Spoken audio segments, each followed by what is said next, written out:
بسم اللہ الرحمن الرحیم۔ میں ہوں آپ کا میزبان خلیل احمد، ایک بار پھر آپ کے ساتھ۔ آج ہم جو بلوچستان کے ایشوز ہیں ان میں بلدیاتی انتخابات کے نتائج اور اس کے علاوہ تحریک عدم اعتماد کے دوران وزیر اعلیٰ بلوچستان میر قدوس بزنجو نے جن روایات کا جو نئی روایت قائم کی ہیں ان پر بات کریں گے۔ پہلے ہم بات کرتے ہیں تحریک عدم اعتماد کے حوالے سے۔ جیسا کہ آپ کو معلوم ہے کہ محرکین پورے نہ ہونے کی وجہ سے جو ہے تحریک عدم اعتماد مسترد کر دی گئی، اور اس کے بعد بلوچستان میں جو سیاسی بحران پیدا ہوا تھا وہ ختم ہو گیا، صورتحال معمول پہ آ گئی۔ لیکن اس دوران جو روایات وزیر اعلیٰ بلوچستان میر قدوس بزنجو نے قائم کی ہیں وہ اس کے نہ اپنے بلکہ ان کے مخالفین بھی جو ہے نا اس کے گن گا رہے ہیں، کیونکہ وزیر اعلیٰ بلوچستان میر قدوس بزنجو کے خلاف جو تحریک عدم اعتماد پیش کی گئی اس میں ان کے ہی پارٹی کے 7 ارکان اور 7 ارکان جو ہے وہ اتحادی پارٹیوں کے تھے، دستخط کیے تھے۔ لیکن ہم نے دیکھا کہ اس پورے عمل کے دوران کہیں بھی ان ارکان کے خلاف جو ہے وہ انتقامی کارروائیوں کا سلسلہ جو ہے وہ نظر نہیں آیا، حالانکہ ماضی میں ہم نے دیکھا کہ یہ اس میں کافی حد تک جو ہے جو محرکین تھے ان کے خلاف جو ہے انتقامی کارروائیاں کی گئیں، اور جو سب سے بڑی بات تھی وہ یہ تھی کہ میر قدوس بزنجو نے جو ان کے مخالفین تھے، محرکین تھے تحریک عدم اعتماد کے، ان کے ترقیاتی فنڈز میں کسی قسم کی کٹوتی نہیں کی، بلکہ ان کے حلقوں میں کوئی ٹرانسفر پوسٹنگ نہیں کی گئی، نہ ہی کسی کمشنر کو تبدیل کیا گیا، نہ ہی ڈپٹی کمشنر، نہ ہی کسی تحصیلدار یا پٹواری کو جو ہے وہ تبدیل کیا گیا، بلکہ انتہائی سموت ایک اچھے ماحول میں، ایک خوشگوار ماحول میں جو ہے اس سارے عمل کو مکمل کیا گیا، جس سے جو ہے یہ تحریک عدم اعتماد اپنے منطقی انجام کو پہنچ گئی۔ وزیر اعلیٰ بلوچستان کو ہم نے دیکھا کہ جیسے کہ میں نے پہلے بھی کہا کہ وہ ایک ٹرینڈ سیٹر ہے، ہر دفعہ جو ہے وہ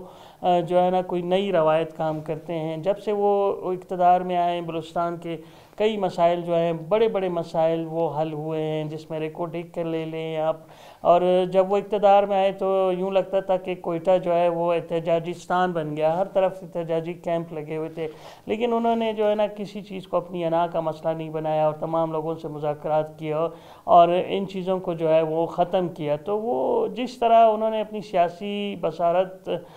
کا مظاہرہ کیا اور جس خوش فہمی سے جو ہے وہ انہوں نے معاملات نمٹائے، وہ اپنی مثال آپ ہیں۔ اور اب اس طرح تحریک عدم اعتماد کے دوران بھی جس طرح انہوں نے کسی قسم کی کوئی انتقامی کارروائی نہیں کی، وہ بھی اپنی مثال آپ ہے، اور یہ ایک نیا ٹرینڈ سیٹ کیا ہے۔ اور میں امید کرتا ہوں کہ مستقبل میں جو لوگ اس طرح کے عمل سے دوچار ہوں تو وہ بھی ان چیزوں کو، ان روایات کو مد نظر رکھیں اور ان پہ عمل کریں، تاکہ کسی قسم کا کوئی جو غلط فہمی یا جو تلخ سیاسی اختلافات ہیں وہ پیدا نہ اور معاملات اچھے طریقے سے حل ہو جائیں۔ اور جس طرح آپ نے دیکھا کہ بلوچستان میں بلدیاتی انتخابات منعقد ہوئے، اس میں بھی وزیر اعلیٰ بلوچستان نے جو ہے بالکل وہ جو ہے غیر جانبدار رہے، اور ہم نے نہیں دیکھا کہ انہوں نے کسی بھی حلقے کا دورہ کیا، حتیٰ کہ اپنے آبائی حلقے کا بھی دورہ نہیں کیا، اور وہ بالکل جو ہے غیر جانبدار رہے۔ اور انہوں نے خاص طور پہ انتظامیہ کو بھی ہدایت کی تھی کہ وہ مکمل طور پہ غیر جانبدار رہیں، اور اگر کہیں سے بھی ان کو اس طرح کی شکایت ملی تو متعلقہ افراد کے خلاف سخت کارروائی کی جائے گی۔ اور یہی وجہ ہے کہ بلوچستان میں آج تک جو نتائج آئے ہیں اس میں 1800 کے قریب آزاد امیدوار منتخب ہوئے ہیں۔ اس کے علاوہ کہیں سے بھی جو ہے ان جو بلدیاتی انتخابات کے نتائج ہیں ان پہ انگلی نہیں اٹھائی گئی ہے، کوئی بڑی شکایت نہیں آئی، جس سے جو ہے آپ میر قدوس بزنجو کی معاملہ فہمی اور سیاسی بصارت کا اندازہ لگا سکتے ہیں کہ وہ کس طرح معاملات کو لے کر چل رہے ہیں۔ تو یہ ایک بہت اچھی روایات ہیں قائم کی گئی ہیں اس تحریک عدم اعتماد کے دوران، اور خصوصاً میں نے دیکھا کہ بیوروکریسی کو بالکل تنگ نہیں کیا گیا۔ حالانکہ جو ماضی میں تحریک عدم اعتماد آئی اس میں کافی پینک ہو گئی تھی بیوروکریسی، اور سلو ڈاؤن ہو گئے تھے، کام رک گئے تھے، لیکن اس تحریک عدم اعتماد کے دوران جو ہے کسی قسم کا کوئی پینک نہیں تھا اور صورتحال معمول کے مطابق رہی۔ اس کی وجہ یہی تھی کہ کسی قسم کے جو ہے ٹرانسفر پوسٹنگ نہیں کی گئی اور نہ ہی لوگوں کو چھیڑا گیا اور نہ ہی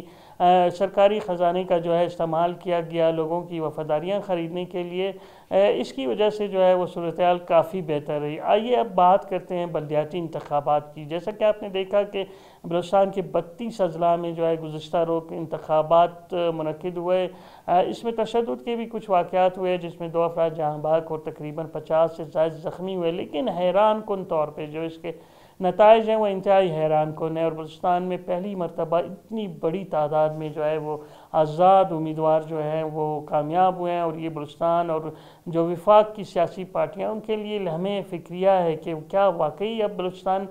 کے عوام نے ان کو مسترد کر دیا ہے، وہ بلوچستان کے عوام کے مسائل حل کرنے میں ناکام ہو گئے، کیا وجوہات ہیں اس کا؟ تمام جو وفاقی جماعتیں ہیں جس میں مسلم league known, P T I اور پیپلز پارٹی شامل ہیں، اور اس کے ساتھ ساتھ جو بلوچستان میں ایک اسٹریٹ پاور رکھنے والی پارٹیاں ہیں جس میں پشتونخوا میں بلوچستان نیشنل پارٹی اور جے یو آئی، ان کو بھی سوچنا ہوگا کہ ان کی کارکردگی میں کہاں کمی آئی ہے، جس کے بعد لوگوں نے جو ہے جو اچھی شہرت رکھنے والے لوگ ہیں اور جو ان کے دکھ درد اور خوشیوں میں شریک لوگ ہیں ان کو جو ہے کامیاب کرایا۔ تو یہ اور خصوصاً سب سے بڑھ کے جو ہم نے دیکھا گوادر میں حق دو تحریک نے جو ہے وہ کلین سویپ کیا ہے، اور ان کے سامنے 4 جماعتی اتحاد تھا جس میں Balochistan national party, Balochistan national party عوامی اور جے یو آئی شامل تھے، لیکن وہ کہیں بھی جو ہے وہ حق دو تحریک کے امیدواروں کو مات نہیں دے سکے، اور پورے ڈویژن میں جو ہے انہوں نے کامیابی حاصل کی ہے۔ یہ ایک بہت بڑی تبدیلی کی نوید ہے کہ اگر اس طرح کی تحریک جو کہ عوام کے مسائل کے لیے اٹھے اور پھر ان کے مسائل حل بھی کروائے تو لوگ اس کی طرف ضرور رجوع کرتے ہیں، اور اس سے بلوچستان کی سیاست میں تبدیلی کا ایک عنصر جو ہے پیدا ہو سکتا ہے۔ لہٰذا جو بلوچستان کی قوم پرست بلوچ اور پشتون سیاسی جماعتیں اور مذہبی جماعتیں ان کو اپنی کارکردگی کا جائزہ لینا ہوگا اور اس کے بعد اپنا لائحہ عمل طے کرنے ہوگا۔ تاہم دوسری طرف ابھی تک جو ہے الیکشن کمیشن کے مطابق 1700 سے زائد جو رزلٹ ہیں وہ رہتے ہیں جن کے نتائج آنا باقی ہیں۔ جب وہ آئیں گے تو ان کو کمپائل کیا جائے گا تو شاید صورتحال کچھ تبدیل ہو جائے۔ بہرحال اب تک جو نتائج آئے اس میں 1800 کے قریب جو ہے آزاد امیدوار جو ہے وہ بلدیاتی انتخابات میں کامیاب ہوئے ہیں، جو کہ بلوچستان کی سیاست کے حوالے سے ایک بہت بڑی تبدیلی ہے۔ بلدیاتی انتخابات کے بارے میں آئندہ بھی جاننے کے لیے آپ سے گزارش ہے کہ میرے چینل کو شیئر کریں، لائک کریں اور سبسکرائب کریں، اور سب سے زیادہ بڑھ کے بیل آئیکن کے بٹن کو پریس کریں تاکہ میری ویڈیوز جلد از جلد آپ تک پہنچ سکیں۔ شکریہ۔